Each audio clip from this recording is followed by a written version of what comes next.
میرے پیارے دینی اور اسلامی بھائیوں، تاریخ آزادی کے جس صفحہ کو کھولا جائے وہاں مسلمانوں کی درخشاں خدمات نظر آئیں گی۔ مسلمانوں نے میدان جنگ میں بڑھ چڑھ کر حصہ لیا، آزادی کے لیے ٹینکوں توپوں کا نشانہ بنے، سوریوں کے پھندے کو گلے کا ہار بنایا۔ اسی آزادی کی خاطر اشفاق اللہ خان نے تخت دار کو چومتے ہوئے کہا تھا، کچھ آرزو نہیں ہے بس آرزو یہی ہے، رکھ دے کوئی ذرا سی خاک وطن کفن میں۔ یہ تھے مسلمانوں کے عزائم آزادی کے سلسلے میں، لہذا ملک کی تعمیر و ترقی میں ان کے عظیم کارناموں کو کبھی فراموش نہیں کیا جا سکتا، بلکہ ہم بڑے فخر کے ساتھ یہ کہہ سکتے ہیں، عزت تیری قائم ہے میرے لال قلعہ سے، عزت تیری قائم ہے میرے لال قلعہ سے، تاج و قطب مینار کی دیوار سے در سے، میسور میں سوئے ہوئے ٹیپو کی قبر سے، میسور میں سوئے ہوئے ٹیپو کی قبر سے، بنگال کے سراج سے دلی کے ظفر سے، بنگال کے سراج سے دلی کے ظفر سے۔ آزادی کے سلسلے میں مسلمانوں پر مصائب و شدائد کے پہاڑ توڑے گئے، تب بھی مسلمانوں کے پائے ثبات میں ذرہ برابر بھی تزلزل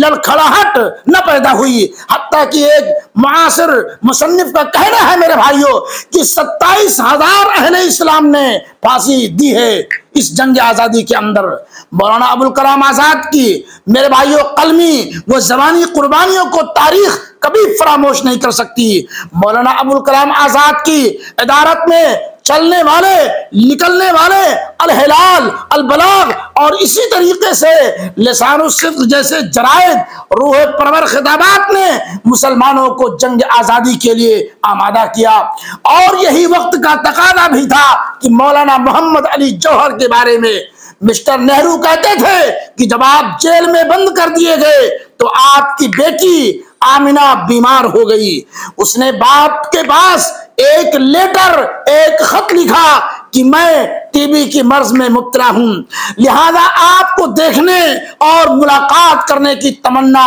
اور آرزو ہے میرے بھائیوں۔ لیکن باپ کے کلام کو سنیے، لیکن کلیجہ باپ کے کلام کو سن کر کلیجہ منہ کو آ جائے گا۔ محمد علی نے کہا، اے بیٹی میں تم سے اس وقت ملاقات نہیں کر سکتا جب تک کہ میرا ملک غلام ہے۔ سنیے باپ کے کلام کو۔ مسلمانوں، ملک کی آزادی میں کافی اہم رول ادا کیا مسلمانوں نے،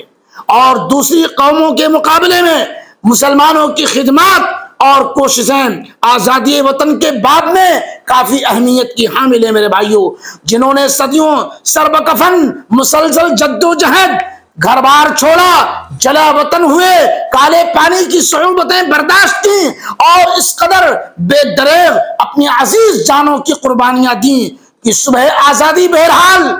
نمودار ہوئی۔ خوب دیرینہ خواب دیرینہ شرمندہ تعبیر ہوا میرے بھائیوں، جو خواب مسلمانوں کا تھا دیکھا ہوا وہ خواب دیرینہ شرمندہ تعبیر ہوا، اور ملک کو غلامی کی مضبوط شکنجوں سے رہائی نصیب ہوئی۔ چمن سیاد نے سینچا یہاں تک کی خون بلبل سے، چمن سیاد نے سینچا یہاں تک کی خون بلبل سے، کہ آخر رنگ بن کر پھوٹ نکلا عارض گل سے۔ لیکن افسوس صد افسوس کا مقام، ان سب قربانیوں کے باوجود، ان ساری محنتوں کے باوجود، اس کے باوجود میرے بھائیوں آج مسلمانوں کو غدار وطن کہا جا رہا ہے، آج ہندوستان میں ان کے حقوق کو پامال کیا جا رہا ہے، ان کو بدیسی کہا جا رہا ہے، انہیں ملک چھوڑنے پر مجبور کیا جا رہا ہے، ہندوانہ تہذیب کے سائے تلے زندگی گزارنے کی تلقین کی جا رہی ہے، انہیں مجبور کیا جا رہا ہے، یکساں سول کوڈ کو نفاذ کی دھمکی دی رہی ہے، اور یہ مطالبہ کیا جا رہا ہے کہ مسلمان اپنی محبت مودت اور حب الوطنی کا سرٹیفکیٹ پیش کرے۔ میرے بھائیوں، جب گلستان کو خون کی ضرورت پڑی سب سے پہلے ہی گردن ہماری کٹی، پھر بھی کہتے ہیں ہم سے یہ اہل وطن، یہ چمن ہے ہمارا تمہارا نہیں۔